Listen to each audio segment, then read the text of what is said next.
பண்ருட்டி வட்டம் மாளிகம்பட்டு ராமசாமி ஆயிரங்காய்ச்சி மரத்துக்கிட்ட இருந்து பேசிகிட்டு இருக்கேன். இந்த ஆயிரங்காய்ச்சின்னு பேர் வந்து எங்கள் தாத்தா காலத்துலேயே வச்சுட்டாங்க. அது எப்போ வச்சாங்கன்னு தெரியாது. 4வது தாத்தா வச்சுருப்பாங்கன்னு ஒரு எய்மு. இது கிட்டத்தட்ட 250 வருஷம் மரமாக இருக்குது. ரொம்ப பாரம்பரியமான மரம், வயசான மரம். வேறு இந்த ஏரியாவிலே எங்கேயுமே இவ்வளோ பெரிய மரம், வயசான மரம் கிடையாது. வேறு எங்கேயும் இருக்கான்னு கூட நான் ஆய்வில் பார்க்குறோம். ஆய்வில் ஒன்றும் கண்டுபிடிக்க முடியல, தெரியல இது வரைக்கும். இருந்தாலும் இருக்கலாம், வெளி உலகத்துக்கு வரல இன்னும். இது வந்து ஆயிரங்காய்ச்சிங்கிறதுக்காக 1000 பிஞ்சு விடும். அந்த 1000 பிஞ்சை நாங்கள் வந்து விடமாட்டோம். ஒரு காம்பில் வந்து 5 பிஞ்சு 6 பிஞ்சு விடுவோம். நாங்கள் கட் பண்ணி ஒரு பிஞ்சு தான் அங்கே விடுவோம். மீதெல்லாம் கட் பண்ணி எடுத்துருவோம். அதனால் இது வந்து ஒரு 250 கா 200 கா வருஷத்துக்கு கிளைமேட்டுக்கு தகுந்த மாதிரி இதை விட்டு பராமரிப்பு பண்ணிக்கிட்டு வரோம். இது இப்போ சுமாராக வந்து ஒரு 5 கிலோவிலேருந்து 15 கிலோ 20 கிலோ 25 கிலோ காய் வரைக்கும் தான் நாங்கள் இதில் வந்து விட்டு பண்ணிக்கிட்டு இருக்கோம். இதே ஒரு 50 கா 100 கா பண்ணுற மாதிரி தான் இது 40 கிலோ 50 கிலோ வர காயை கூட வரும். நாங்கள் அதே மாதிரி பண்ணலை. வயசான மரம் தாங்கும் அப்படின்றத பண்ணிகிட்ருக்கோம்.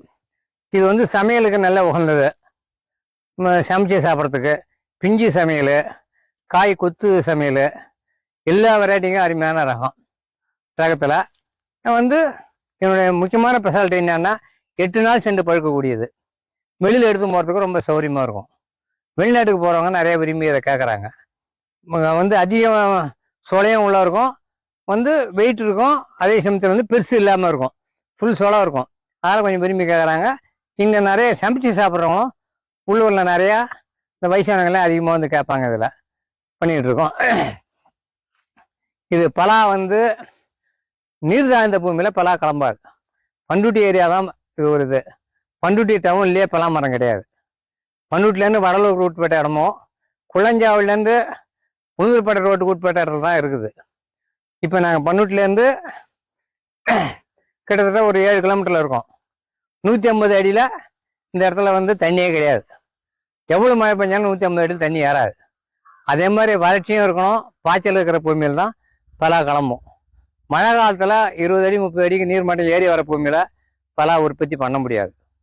முந்திரி பண்ணலாம், மா பண்ணலாம், எல்லாம் பண்ணலாம். இது பண்ண முடியாது. முக்கிய இது அதான். இதை நாங்கள் சந்தைப்படுத்துறது இப்போ தற்சமயம் ஒரு நாள் ஒன்றுக்கு பண்ருட்டி ஏரியாவில் 100 டன் 125 டன் ஒரு நாளைக்கு டெய்லி இப்போ 3 மாதமாக காய் போயிட்டுருக்கு.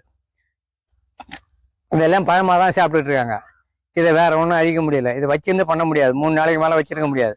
அதனால் இன்னும் வருங்காலத்தில் 10 வருஷம் ஆனாக 200 டன் 250 டன் ஒரு நாளைக்கு வரக்கூடிய சூழ்நிலை இருக்குது. அதை நாங்கள் என்ன பண்ணுறோன்னு ரொம்ப யோசனையில் இருக்குது. இதை கவர்மெண்ட் எங்களுக்கு கொஞ்சம் வந்து கண் திறந்து நெல்லை இப்போ பாம்பேயில் கிசான் கம்பெனின்னு பெரிய கம்பெனி இருக்குது. அந்த கம்பெனிக்காரங்கள்லாம் ஒரு நாளைக்கு டன்னு கணக்கில் வாங்கி பழம் சூஸ் பண்ணி சேல்ஸ் பண்ணுறாங்க. அதே மாதிரி கம்பெனிக்காரன் கவர்மெண்ட் வந்து தருவிச்சிங்க இந்த ஏரியாவில் இதே மாதிரி இந்த சூஸ் பண்ணாலும் மதிப்பீடு செஞ்சாலும் செஞ்சு கொடுத்தாங்கன்னா எங்களுக்கு ரொம்ப யூஸ்ஃபுல்லாக இருக்கும். அதை கவர்மெண்ட்டு நாங்களும் ரொம்ப பரிந்துரை பண்ணி பார்க்குறோம், சொல்லி பார்க்குறோம். ஒன்றும் சொல்லணும் செய்யறாங்க. இது வரைக்கும் கால் போட்டுக்கிற மாதிரி தெரில. ஆனால் இந்த மரத்தை இப்போ ஸ்டாலின் ஐயா அவர்கள் விவசாய பட்ஜெட் வெளியிடும்போது இந்த போட்டோ வெளியிட்டிருந்தாங்க. வந்து புவிசார் குறியீடு நாங்கள் எழுதி கேட்டிருக்கோம். பண்ருட்டி புவிசார் குறியீடு அது இப்போ கம்பீரமாயிடுது. இன்னும் கைக்கு கிடைக்கிறதுக்கு இன்னும் ஒரு நாள் ஆகும்போது இருக்கு. இது சந்தைப்படுத்துறதும் இதே மாதிரி இருக்குது. நாங்கள் வந்து இதை உற்பத்தி பண்ணுறதுக்கு நாங்கள் ரெடியாக இருக்கோம். எவ்வளோ வேணாலும் புது ரகம் கொடுத்தாலும் எது பண்ணாலும் ஒரு உற்பத்தி பண்ண ரெடி. ஆனால் வந்து மதிப்பு கூட்டி செய்கிறதோ அதை மறுத்து பண்ணுறதும் எனக்கு முடியல. காரணம் என்னன்னா நாங்கள் 100 மரம் 150 மரம் வச்சுருக்கோம். அது எங்களால் பராமரிப்பு பண்ண முடியாது. இங்கே ஆள் ப்ராப்ளம். இங்கே வந்து நிறைய வந்து கம்பெனிகள் இருக்குது. முந்திரி பயிர் கம்பெனி, மணிலா பயிர் கம்பெனி. இங்கே ஆள் டைட் ரொம்ப இருக்குது. லேடிஸ் வரதும் ரொம்ப இதாக இருக்குது. அதனால் விவசாய வேலை அப்படி இருக்குது. இது மரமட்டை வச்சுல எங்களுக்கு லாபம் தான். இந்த மரத்தை பொறுத்த வரைக்கும் நாங்கள் தெய்வம் மாதிரி வழிபட்டுக்கிட்டு இருக்கோம். இப்போ நாங்கள் வந்து இதை பராமரிப்பு பண்ணுறோம். அதே மாதிரி வந்து அதுக்கு வயசில் 15,000 20,000 எங்களுக்கு காய் கொடுக்குது இந்த ஒரு மரமே. அதில் எங்களுக்கும் அது வாழ்வாரத்தை நிமித்தி கொடுக்குது. அதால் ரொம்ப சந்தோஷமாக பண்ணிகிட்டு இருக்கோம் அந்த மரத்தை. வணக்கம் ஐயா.